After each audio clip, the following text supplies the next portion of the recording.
غزہ جنگ بندی مذاکرات، صدر جو بائیڈن کا مصر اور قطر کے سربراہان کو ٹیلی فون۔ وائٹ ہاؤس کی عالمی فوجداری عدالت کی تحقیقات کی مخالفت، اسرائیل کو گرفتاری کے وارنٹس کا خدشہ۔ سوڈان کے متحارب فریقوں کی حمایت بند کر دیں ورنہ وہاں ایک نیا بحران جنم لے سکتا ہے، امریکی ایلچی۔ وائس آف امریکہ واشنگٹن سے اہم خبروں کے ساتھ سادیہ زیب رانجھا۔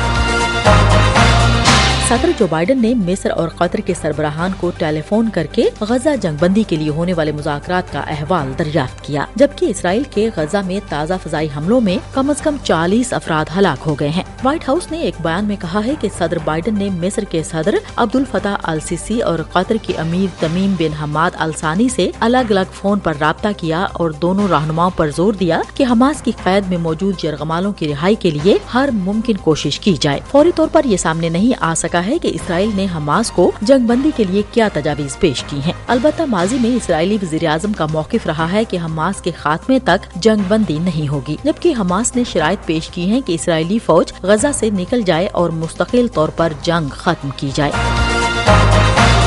ہم وائس آف امریکہ واشنگٹن سے آپ سے مخاطب ہیں۔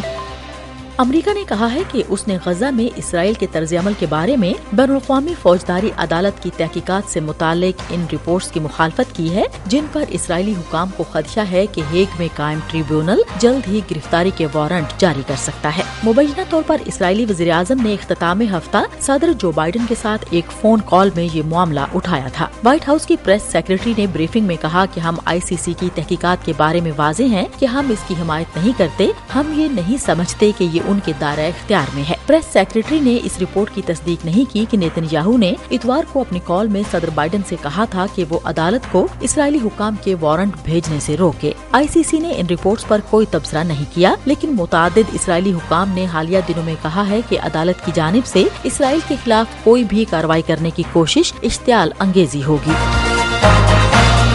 ایران سے منسلک گروپ کے فوجی ترجمان یحییٰ ساری نے ایک ٹیلی ویژن تقریر میں کہا کہ یمن کے حوثی باغیوں نے 2 امریکی تباہ کن جہازوں کو بحیرہ احمر میں نشانہ بنایا ہے۔ ترجمان نے کہا کہ یمنی مسلح افواج نے بحیرہ احمر میں دشمن کے جنگی جہازوں کے خلاف فوجی آپریشن کیا، جس میں 2 امریکی جنگی جہازوں کو متعدد ڈرون سے نشانہ بنایا گیا۔ یحییٰ ساری نے مزید کہا کہ فوجی آپریشنز نے کامیابی سے اپنے مقاصد حاصل کر لیے ہیں۔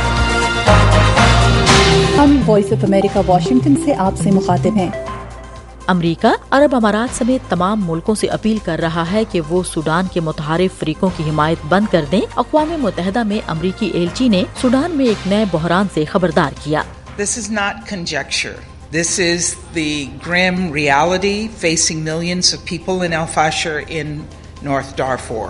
اقوام متحدہ میں امریکی سفیر لنڈا تھامس گرین فیلڈ نے پیر کو صحافیوں کو بتایا کہ دارفر میں تاریخ اپنے آپ کو بدترین ممکنہ طریقے سے دہرا رہی ہے اور الفاشر میں قتل عام کا ممکنہ خطرہ منڈلا رہا ہے۔ سوڈان میں 1 سال قبل سوڈانی فوج اور پیراملٹری ریپڈ سپورٹ فورسز کے درمیان جنگ چھڑ گئی تھی، جس سے دنیا میں نقل مکانی کا سب سے بڑا بحران پیدا ہوا۔ رہائشیوں، امدادی اداروں اور تجزیہ کاروں کا کہنا ہے کہ لڑائی زیادہ طویل ہو سکتی ہے، جو نسلی کشیدگی کو ہوا دے سکتی ہے۔ اور مقامی میڈیا کے مطابق بھارت کی ریاست کیرالہ میں ہیٹ سٹروک سے کم از کم 2 افراد ہلاک ہو گئے ہیں۔ اس وقت ملک میں درجہ حرارت ریکارڈ سطح تک بڑھ گیا ہے۔ درجہ حرارت 160 ڈگری فارنہائٹ تک پہنچ گیا ہے، جو معمول سے تقریباً 5.5 ڈگری سیلسیس زیادہ ہے۔ بھارت کے جنوبی سرے پر کیرالہ میں درجہ حرارت معمول سے زیادہ ہونے کی توقع کی جا رہی تھی، جس کی وجہ سے حکام نے وارننگ جاری کرتے ہوئے لوگوں سے گرمی کے خلاف احتیاطی تدابیر اختیار کرنے کو کہا ہے۔ بھارت کے محکمہ موسمیات نے اپریل اور جون کے درمیان معمول سے زیادہ ہیٹ ویو کی پیش گوئی کر رکھی ہے۔ وائس آف امریکہ واشنگٹن کی اردو سروس سے خبروں کا یہ بلیٹن اب ختم ہوتا ہے۔ میں ہوں سادیہ زیب رانجھا اور ایڈیٹر تھیں بہجت جیلانی۔